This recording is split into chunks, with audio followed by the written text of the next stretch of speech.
Capítulo 4. El Señor le dijo a Moisés: Da las siguientes instrucciones al pueblo de Israel. De esta manera deben proceder con aquellos que pecan involuntariamente al hacer algo que viola uno de los mandatos del Señor. Si el sumo sacerdote peca y así mancha de culpa a toda la comunidad, debe presentar una ofrenda por el pecado que cometió. Debe ofrecer al Señor un becerro sin defecto. Debe llevar el becerro al Señor a la entrada del tabernáculo, colocar su mano sobre la cabeza del becerro y matarlo delante del Señor. Luego, el sumo sacerdote llevará parte de la sangre dentro del tabernáculo, mojará su dedo en la sangre y la rociará 7 veces ante el Señor, delante de la cortina interior del santuario. Después, el sacerdote pondrá un poco de la sangre en los cuernos del altar del incienso aromático que está en la presencia del Señor dentro del tabernáculo, y derramará el resto de la sangre del becerro al pie del altar de las ofrendas quemadas que está a la entrada del tabernáculo. Luego el sacerdote quitará toda la grasa del becerro para presentarla como ofrenda por el pecado. Esto incluye toda la grasa que rodea las vísceras, los 2 riñones junto con la grasa que los rodea cerca de los lomos, así como el lóbulo largo del hígado. Debe quitar todo esto junto con los riñones, así como lo hace con el ganado que se presenta como ofrenda de paz, y quemarlo sobre el altar de las ofrendas quemadas. Pero debe tomar todo lo que quede del becerro: la piel, la carne, la cabeza, las patas, las vísceras y el estiércol, y llevarlo fuera del campamento a un lugar ceremonialmente puro, al lugar donde se echan las cenizas. Allí, sobre el montón de las cenizas, lo quemará sobre un fuego de leña. Si toda la comunidad israelita peca al violar uno de los mandatos del Señor, pero no se da cuenta de ello, aún así es culpable. En cuanto ellos se den cuenta de su pecado, deben llevar un becerro como una ofrenda por su pecado y presentarlo ante el tabernáculo. Después los ancianos de la comunidad pondrán las manos sobre la cabeza del becerro y lo matarán ante el Señor.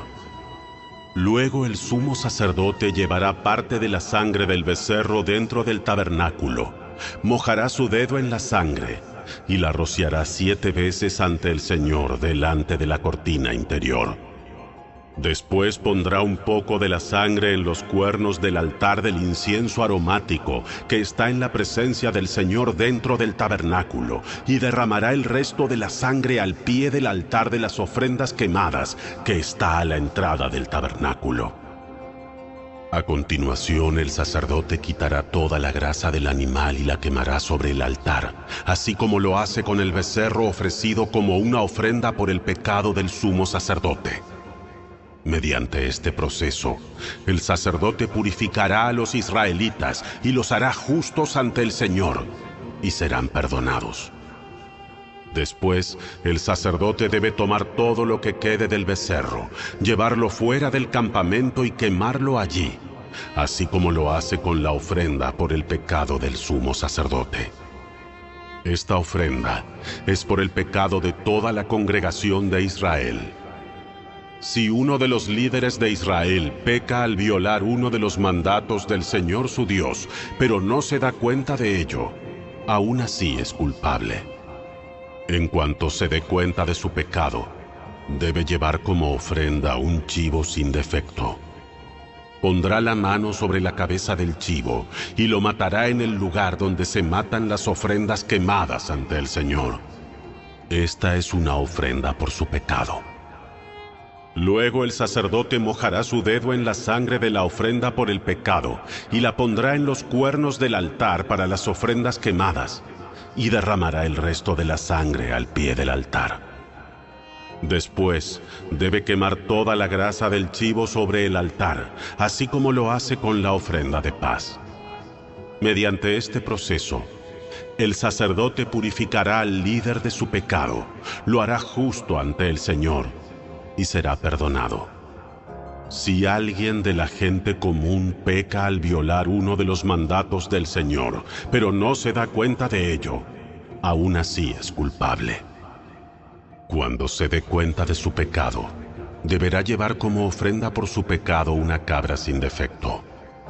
Pondrá la mano sobre la cabeza de la ofrenda por el pecado y la matará en el lugar donde se matan las ofrendas quemadas. Después, el sacerdote mojará su dedo en la sangre y la pondrá en los cuernos del altar de las ofrendas quemadas y derramará el resto de la sangre al pie del altar. Luego quitará toda la grasa de la cabra, tal como lo hace con la grasa de la ofrenda de paz. Quemará la grasa sobre el altar y será un aroma agradable al Señor. Mediante este proceso, el sacerdote purificará a la persona, la hará justa ante el Señor y será perdonada. Si lleva una oveja como ofrenda por el pecado, debe ser una hembra sin defecto. Pondrá la mano sobre la cabeza de la ofrenda por el pecado y la matará en el lugar donde se matan las ofrendas quemadas. Luego, el sacerdote mojará su dedo en la sangre de la ofrenda por el pecado y la pondrá en los cuernos del altar de las ofrendas quemadas y derramará el resto de la sangre al pie del altar. Después deberá quitar toda la grasa de la oveja, tal como lo hace con la grasa de una oveja que se presenta como ofrenda de paz. Quemará la grasa sobre el altar, encima de las ofrendas especiales presentadas al Señor. Mediante este proceso, el sacerdote purificará a la persona de su pecado, la hará justa ante el Señor y será perdonada.